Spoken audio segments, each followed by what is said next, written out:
This is the True Voice Media Podcast. I'm your host, Jeff Gibbard. Back in 2011, I started a social business agency called True Voice Media. In 2013, I launched this podcast because my audience told me that they wanted to learn more about how social media could help them grow their business, but they wanted it to be interesting and without all the standard social media hype and BS. Just someone who will give it to them straight with honest, simple strategies that they can use today. If you're a new listener and that sounds like what you want too, listen to this episode. And if you love it, subscribe to our show. We'd love to have you on board. So without further ado, let's get started.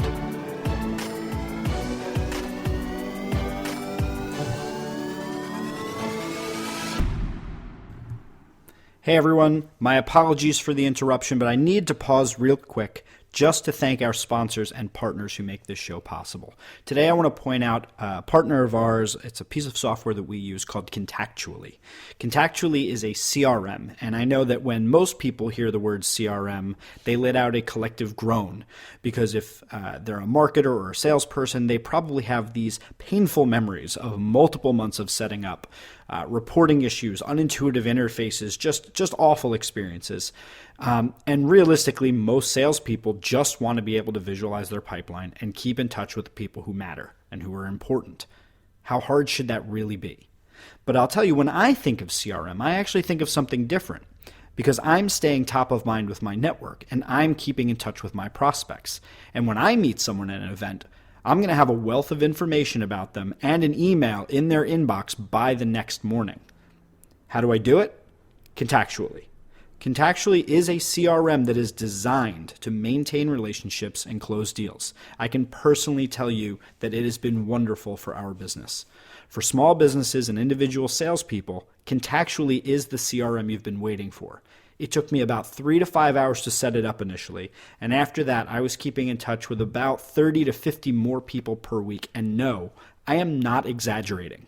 So if you don't have a CRM or you're unhappy with your current CRM, try Contactually, totally risk-free for 30 days. If you hate it, you've lost nothing. But if you love it, trust me when I tell you that it pays for itself faster than you can believe. Learn more and try it for free by visiting truevoicemedia.com/CRM. This is episode 50 of the True Voice Media Podcast, and I'm here today with a very special guest. This is a milestone episode for us, hitting the big 5-0. I've got none other than Tony Wilkins. Tony, welcome to the show. Hi, thanks for having me. I appreciate it. Thank you. So for all of you out there, Tony has graciously set aside some time for us. He's been a little under the weather recently, but he is muscling through to drop some real knowledge bombs on everybody. So I'm gonna keep this thing moving nice and swiftly. I want to keep you on your A game so that you don't lose that energy you're storing up for us, and then we're gonna go. I'll let you get back to it so that you can go and enjoy your weekend. Alrighty. All right. So Tony, you are all over the place, and I say that not in a scattered, uncoordinated way. I mean that you are everywhere. I mean, author, radio host, networker, book service for speakers. You're in cooking, career, sales. I mean, you are all over the place, and not only that, but you're really making a name for yourself and doing a lot in those spaces. So for anybody out there that is, for some reason, not yet familiar with who you are, can you do me a favor and just give a quick overview bio of who you are? And I'll be sure to add a little bit more detail in the show notes, but how do you present yourself to people, as especially someone who is such an avid networker as yourself? Well, I guess the way that I present myself is I'm a radio host, because that's what most people know me for. My show, Small Business Forum Radio, has been on since 2011. We've got over 200,000 listeners globally. We've got advertisers and partners that we work with. I'm the publisher of 3 magazines, one on food, one on small business, and one on the speaking community. I'm also a public speaker, which is how I generate most of my revenue. So I'm a coach specializing in small business. So I do small business strategy sessions. I publish a directory for speakers. I have a boot camp for speakers. I've got a booking service for speakers that really want to have more speaking engagements. I have 4 books that I've published. The latest one is on how to book more speaking engagements. Um, let's see, I know I do some other stuff, I just don't remember what. Well, when you do so many things, it's tough to actually put them all out in one concise sort of sales pitch. But let's start with some of the things that you're really most known for. So you are most known for your radio show, which is extremely popular and one of the top shows on the Blog Talk Radio network. But your main bent in terms of who you really serve seems to be that you're talking to small businesses and public speakers and authors. So I wanted to dig in a little bit about some really, one of the things I liked as I, looked into what you were doing out on the web is that you really do provide not just valuable information, because there are a lot of people out there that provide valuable information, but what I liked about your style is that you're very actionable.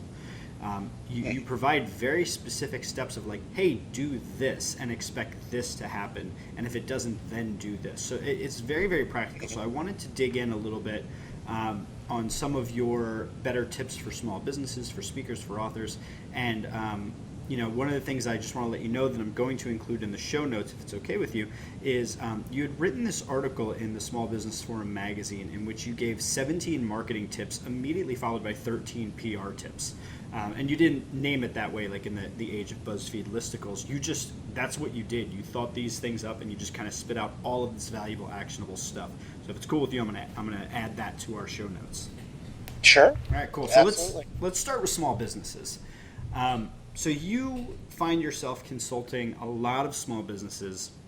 You have a relationship with Small Business Association of America, SBA, right? And you're constantly talking to people who are starting or running small businesses. What are some of the things that you're seeing in recent years that have changed relative to what you've seen in the past? What are some of the things that small businesses really seem to be struggling with in your experience?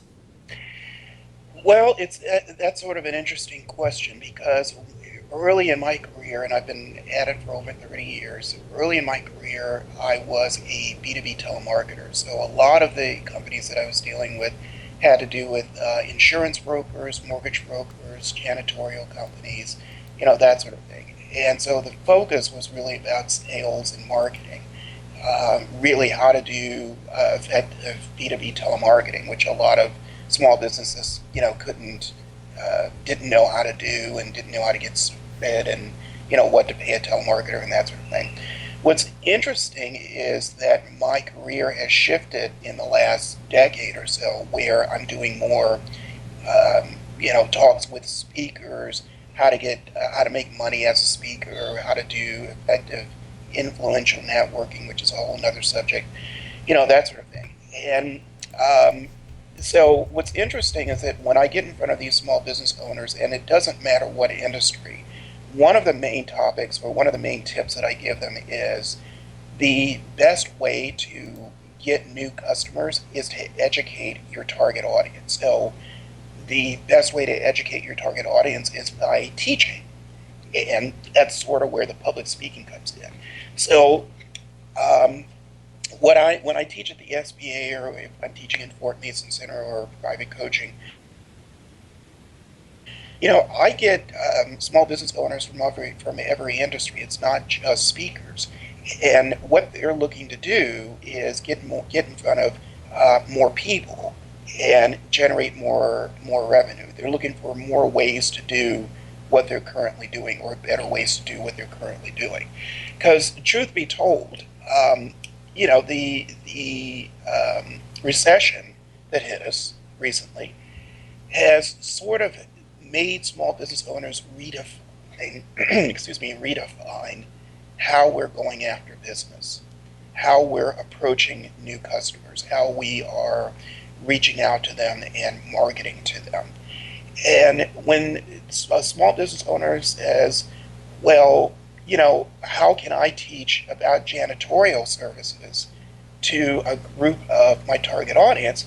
I usually give them a lot of different tips and a lot of different, subjects. I always remind them, look, you're the expert.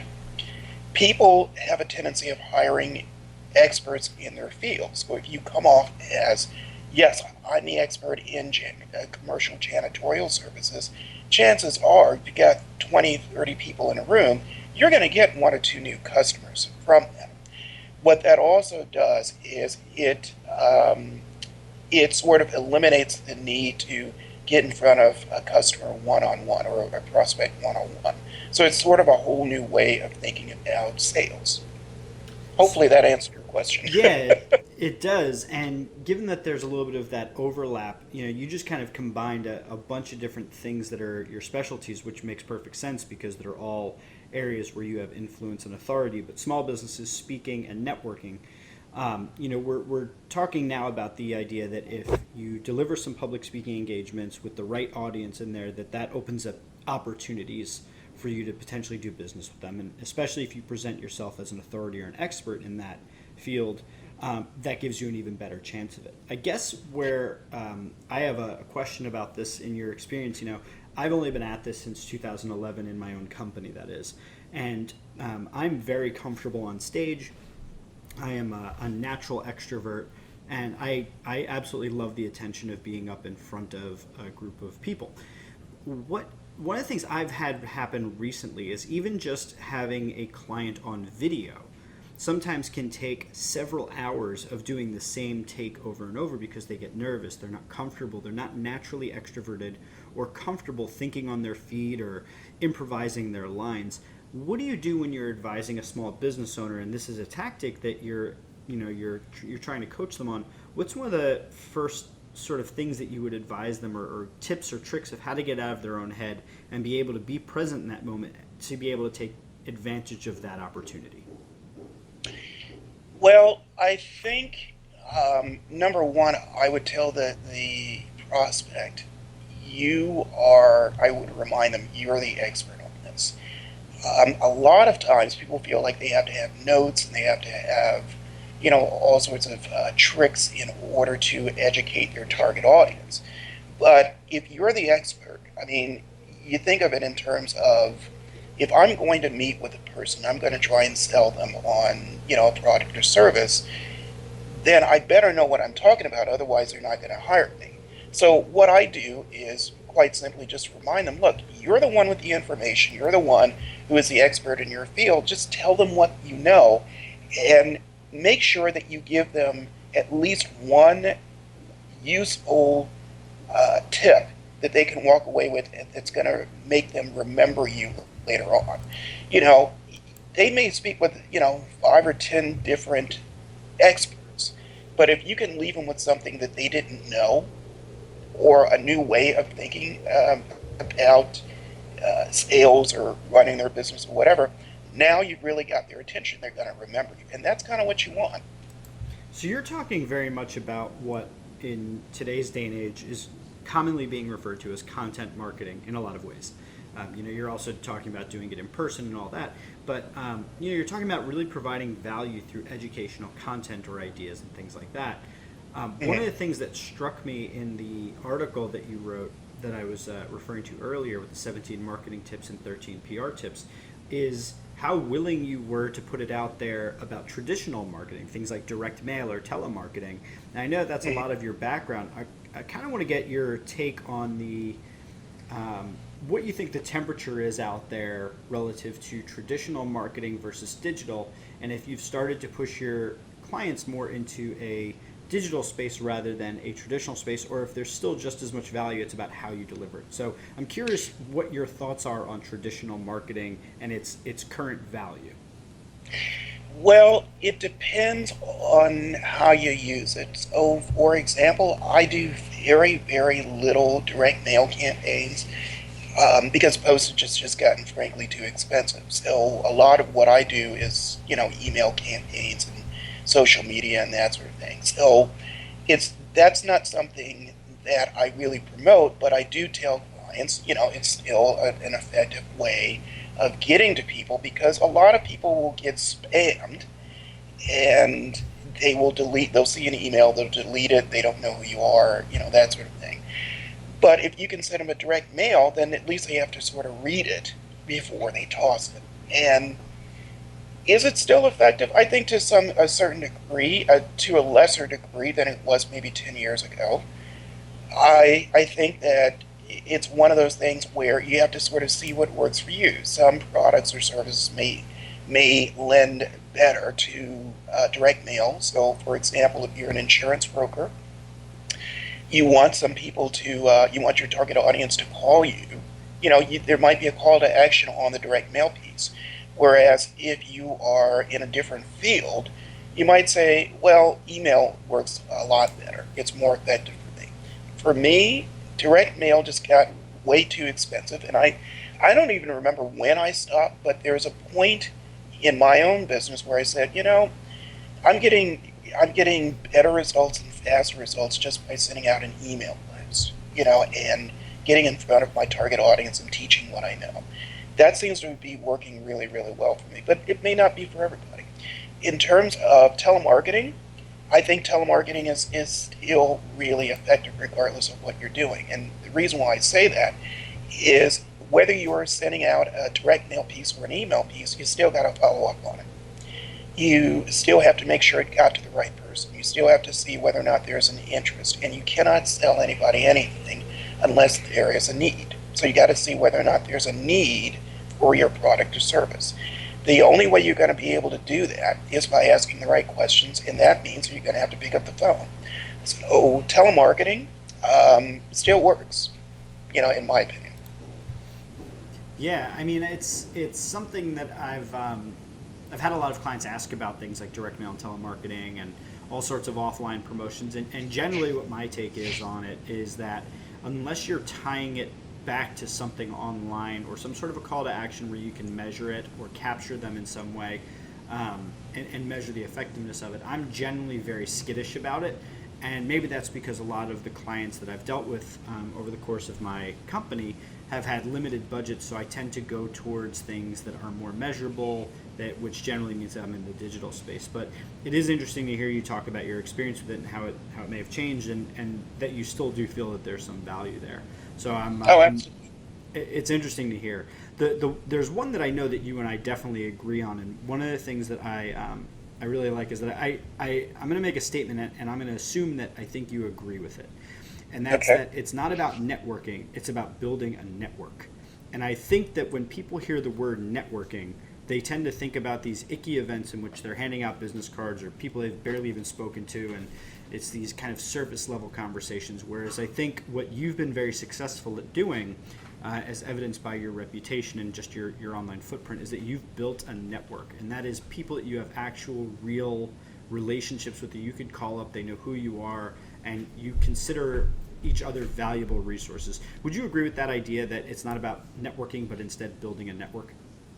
Well, absolutely, and that's the reason why I call it influential networking and selling, because the way that it works, and I'm giving you sort of the abbreviated version of it, the way that it works is I will meet someone and I will ask them two questions. You know what these questions are. You might remember it.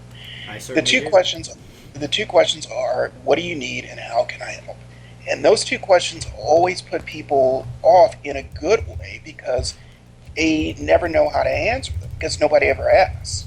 Oh, I never really think about what I need because nobody ever asked me what I need. And so whenever I ask those two questions, nobody knows how to answer them initially, and then they come back with me and they'll say, well, this is kind of what I need. This is kind of what I'm looking for. Because here's a secret to real sales, to closing more sales.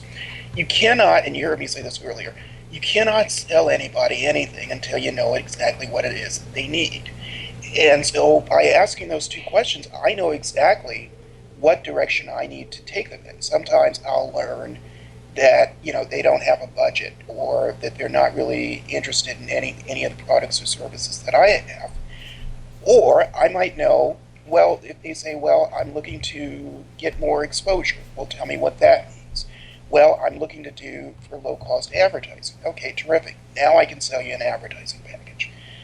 That's the selling part. The influential networking part comes in when I ask them that question and they tell me, and then I say, and it's usually, well, I'm looking to meet small business owners or business owners who are doing, X, Y, Z. Once I know that, then because I have a huge database, I can send them lists. I can do introductions, that sort of thing. But I take it a step further, and what I do is I tell them exactly what I need, and I literally have a list. I say, this is what I need help with. Here's a list. Pick one or two that you feel comfortable with, and it might be, buy a subscription to my magazine. Introduce me to some speakers who might need my services. It could be a variety of different things, so long as we're helping each other and we're building a reciprocal relationship. That's what it's all about. But there is another component to that as well. What I also do, it's a little different from asking for a referral, because referrals are usually one shot and then you never hear from the person. So what I do is when I email somebody and I ask them those two questions, I also include a short bio so that they know who I am, what I do, what I've accomplished, and then they can decide, yes, this is someone that I want to meet, or no, not so much. So it's a lot different from networking. And here's a little secret for your listeners. I rarely, ever go to a networking event unless I just want to get out of the apartment. I rarely do. That's awesome. And I just want to also recap for those of you listening that if you didn't catch that, what Tony just did there is that he actually answered how to go about answering the question, what do you need and how can I help, and how he actually goes about doing that. So if you're listening and you didn't catch that, go back and actually re-listen to that part, because Tony first started out with, what do you need and how can I help, which is a great question, and it really does throw people off, and it starts with the value of what you can provide for them, which puts them in a more open position to potentially having a reciprocal relationship with you about helping one another. And then you've supplied a list of things and say, hey, if you can help with any of these, that's great. And I love the way that you've set that up. Well, thank you. I appreciate it. And, let's be honest, this is not going to work each and every time, but I'd say about 90% of the time, people, when I ask those questions and I start that dialogue, not only do they answer me and they help me, but they also remember me. They may come back to me, 3 months from now and say, I remembered how generous you were by sending me XYZ or introducing me to XYZ. Let me return the favor, and I want to introduce you to whatever. Let me tell you something. Doing business this way has grown my business exponentially, because now, at any point in time, I can go to anybody in my contact list and I say, this is what I'm working on, I need some help with XYZ, can you help me? And I know that I'm going to get the help back. And part of the reason why I started doing business this way was because I was like everybody else, I was going to networking events and meeting all these people, and they're terrific people. I would collect business cards, I'd have 40, 50 different business cards. When you're in media, people have a tendency of wanting to come on your radio show or TV show or whatever, which is terrific.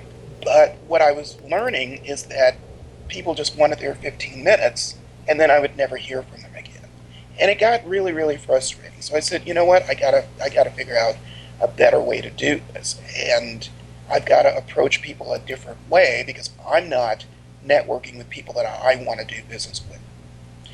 And that's where those two questions came from. What do you need? How can I help? And and I keep saying this, I realize that, but there's another component to that. What I always tell people really upfront, I'm a very direct person, I tell them I'm only interested in reciprocal relationships. And then I sort of break it down to them and I let them know I have zero interest in putting somebody on my radio show and then never hearing from them again. So I'm kind of a stickler with that, because I've been there, I've done that. I don't want to do that anymore. What surprised me, initially I thought people would be offended by it, but they really find it refreshing.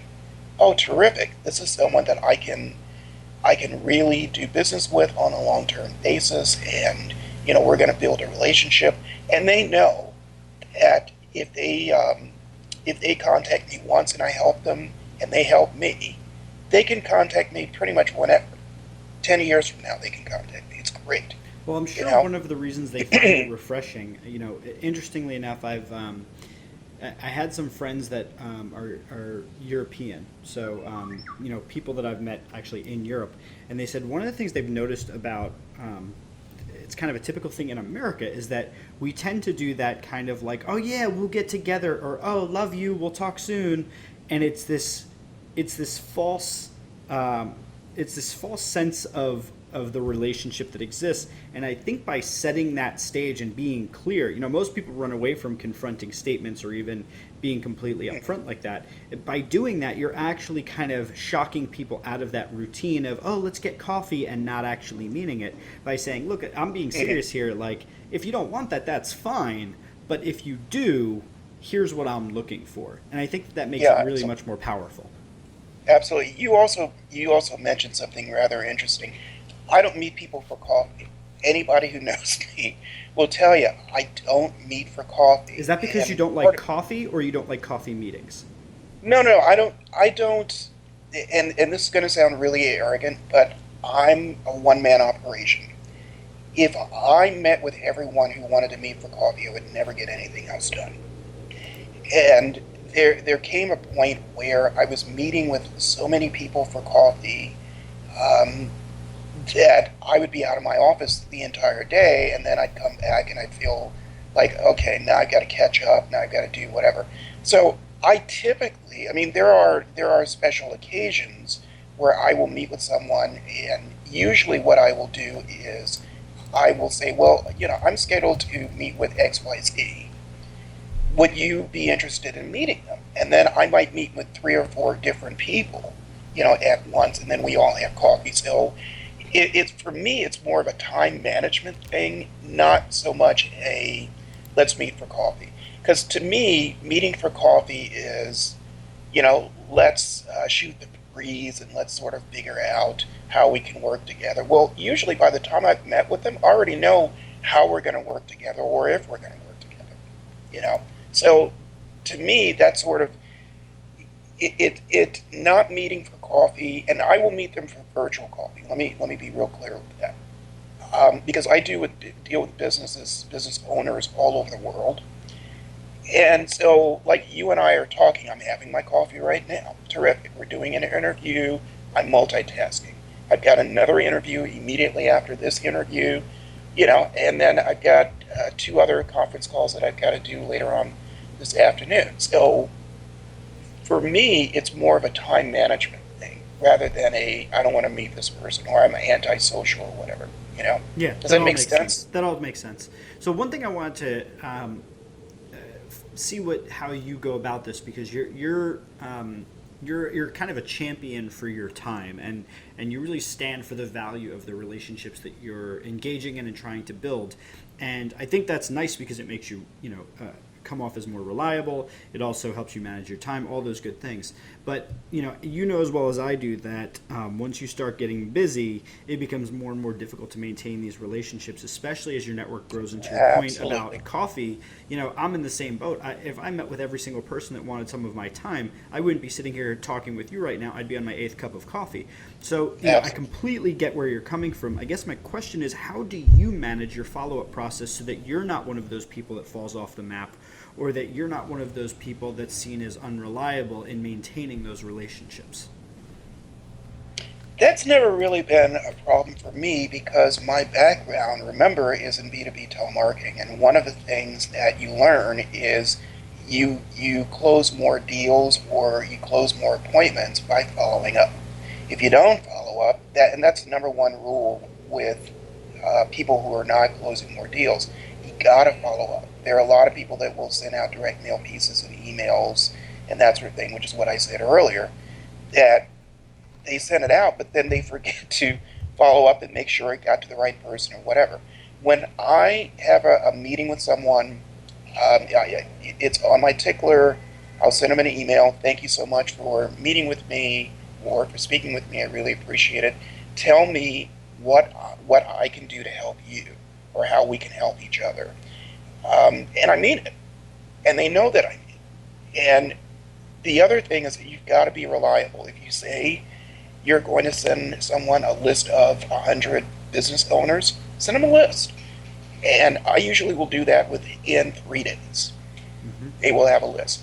What's funny is most of these people I've never met face to face. There is a woman, I'll give you a really terrific example. There is a young woman who I met. And I take that back. I didn't meet her. I had a conference call with her. And she was a referral to me, or a connection, not a referral, to me. And we had this lovely conversation. It should have been 30 minutes, lasted an hour and a half. She asked me, well, can I introduce you to 40 or 50 people? And I said, sure, thinking that she's not going to actually do it. But I said, sure, that would be fine. Well, about a month later, she sends me an email. She says, I apologize. My dad was very ill, and I've been dealing with that. Let me make some introductions. And so one by one, these emails started coming in. And I think by the time she finished, I had 75 introductions with people. That's and insane. It was amazing. I had never seen anything like it. And when I asked her, what do you need? And she said, well, I'm looking for XYZ. And she sent me a list. And so I sent her, some of the contacts, made some introductions and that sort of thing. Well, long story short, she's also scheduled to speak at my Women of Influence conference that's coming up in October. And that's how it works. It's like you help each other get wherever you're trying to get to.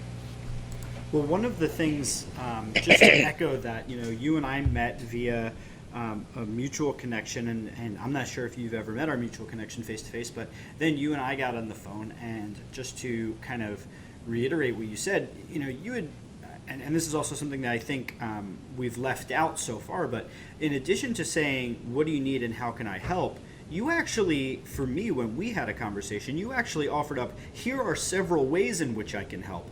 And I think being prepared as a networker, or as somebody looking to grow a network, to say not only here's what I need and having that list ready, but here's what I can offer and having that list ready, and then being prepared to ask that first question, I think is essential. So, kudos to you for that, because you came in prepared with here's how I can help, and then here's what I'm looking for, etc., and then moved right into it. Then once I actually said, hey, here's what I'm looking for out of that list, you operated within 48 hours, I think it was, you followed through on that. So to your point, I think, and I think this really comes down to preparation more than anything, because it seems to me, just based upon the way that you followed up and the way that you emailed, that you had done the work to actually be ready for that conversation, so that if I needed one of the things on your list, you were ready to go from it.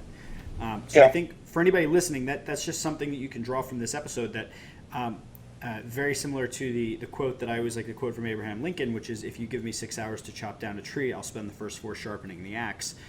Your approach to networking and building relationships is a very planful one. And I think that planning allows you to be very authentic in who you are and what you're looking to both put in and get out of it. So just good advice for anybody that's listening. And you mentioned something, and thank you for that. I appreciate that. But you mentioned something that's really, really important. Authenticity. Because people know when you're being real. It goes back to what I said earlier.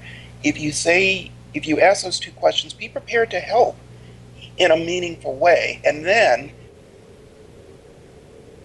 follow up and say, is there anything else that you need? Is there anything else that I can help you with? As business people, we have a tendency of being really stingy with our time and our resources and that sort of thing. But here's the thing, there's a lot of business out there for everybody, and the only way that we can get where we're trying to get to is by helping one another, which is the reason why, and I didn't say this earlier, which is the reason why, if I ask those 2 questions and I don't hear that echoed back at me, I won't do business with that person. I know instinctively they don't get it yet. And they may get it down the road, but at that moment, they don't get it. They don't get that I need help as well. And because they're so into their head and into gimme, gimme, gimme, let me come on your radio show, etc. They're not thinking what I need. Does that make sense? Yeah, no, absolutely. Yeah, 100%. yeah. Makes perfect sense. So I've gotten to the point where when I don't hear it, when they don't ask, then I just say, you know what, nice enough person, not, gonna really do anything for them at this point. Yeah, no, it makes That's it. sense. Yeah. So I want to wrap on a different note than what we've been talking about. We've mainly Okay. been talking about building a network and your process and all that, and I think that's been insanely valuable. But I'd be remiss if I didn't spend at least one question of our remaining time talking about your work with speakers, the work that you've done yourself as a speaker, but also the work you've done with public speakers. And Okay. I want to ask you just a few questions about it, but then at the end, I want to when you had sent what you're looking for, I want to make sure that I put that out to the listeners of this show so that if they have the ability to help you as well, they'll be able to look in the show notes and find a way to connect with you and Mhm. exchange in a mutually beneficial relationship, a reciprocal relationship. So, as Okay. it relates to your work with speakers, um, I'd hate to just pin you down on a silver bullet question. What's the one thing? But a lot of people that listen to this show are solopreneurs, small business owners, things like that. And some of them are really looking to get involved in speaking, become an author, and kind of get out from under being in the business and instead kind of work on the business and on their brand. What are some of the most common mistakes in being able to make that jump from being a small business owner to being a paid speaker? What are some of the things that you've seen in your experience that are kind of your just 101 starting topics that you would give to people? Here is, and thank you for that question because I get that a lot. There's one tip that I give to all the speakers, particularly the ones that I work with, and that is to have more than one topic you can speak on. And here's what I mean by that. If you talk to a Jeff Hazlett, who is a high-tier speaker, he gets hundreds of thousands of dollars for keynote speaking and that sort of thing. If you ask someone like him, he'll say, "Oh, you need to have one topic and one topic only because that's your brand," and blah blah blah, which is fine. He's actually correct on that. But here's what he's forgotten. I think you can't. You have to get to that point. If you're not a Jeff Hazlett, you've got to start somewhere. You've got to build your name, your brand from somewhere. So, for example, my topics are small business. It's under the heading of small business.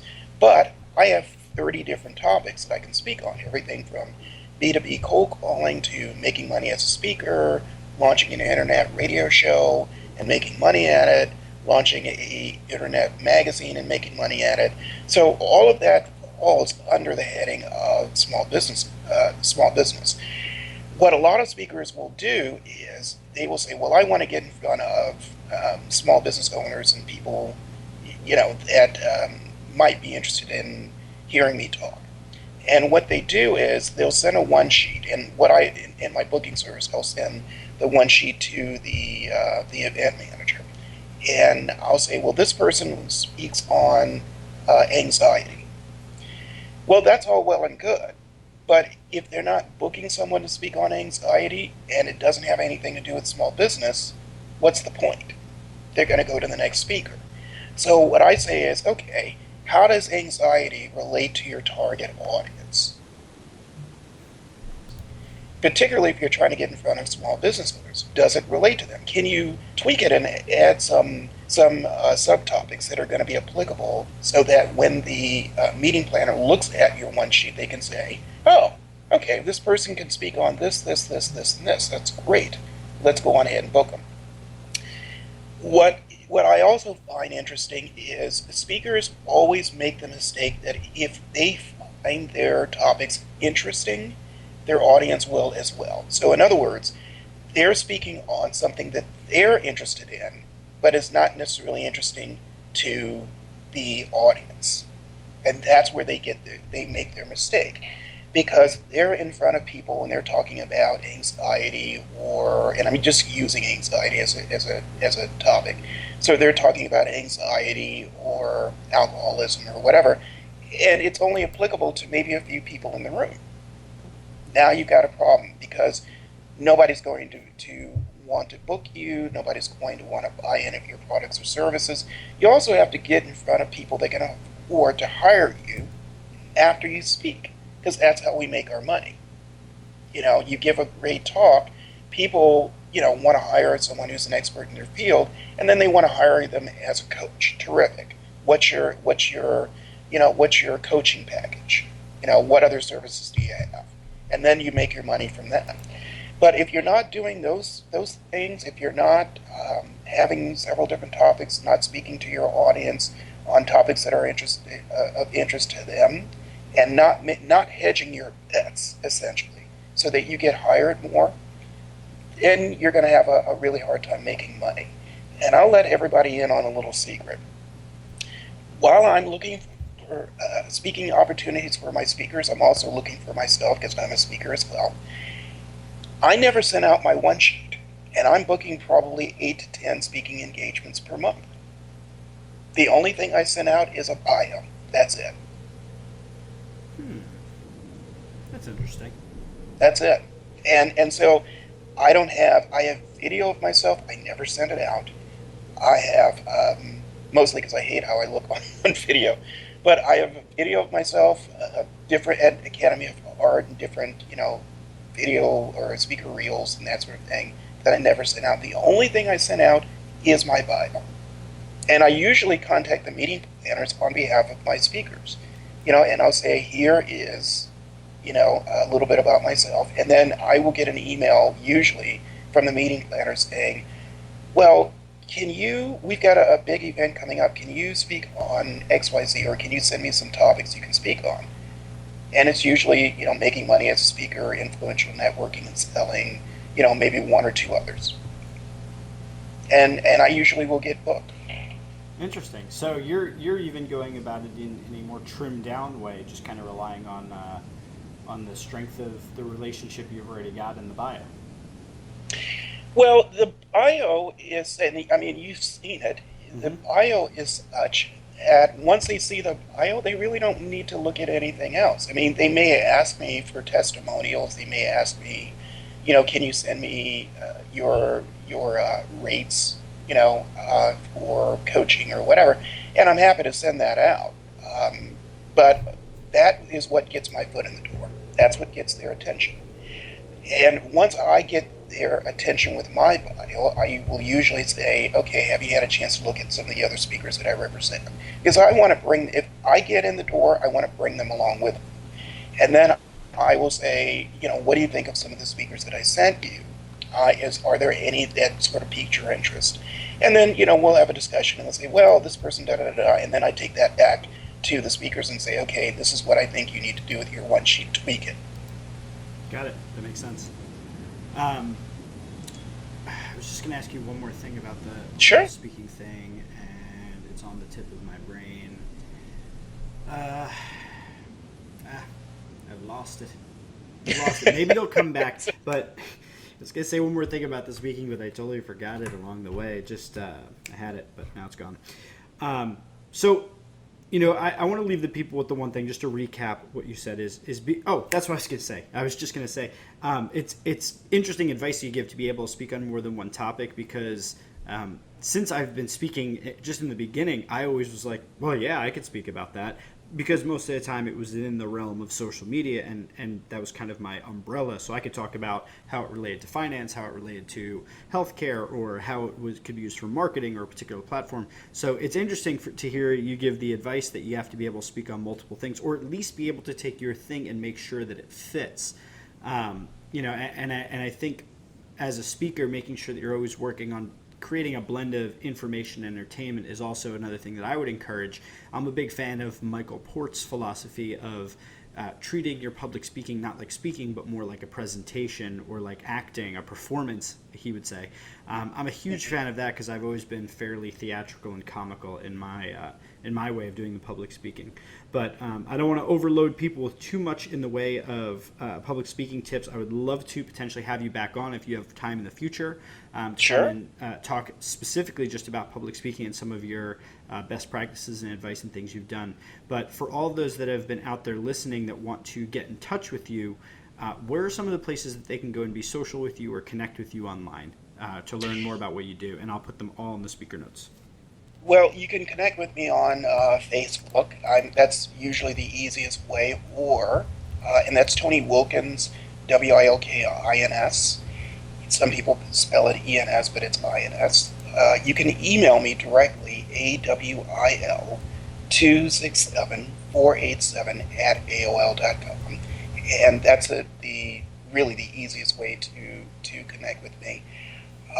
I've got a new website that I'm putting up, which I'm not prepared to talk about because it's going to be probably one of the biggest projects that I've worked on in a long time. But I'm very excited because it's going to help small business owners and it's going to help speakers. So hopefully by the next time I come on, I'll be able to talk about that a little bit more.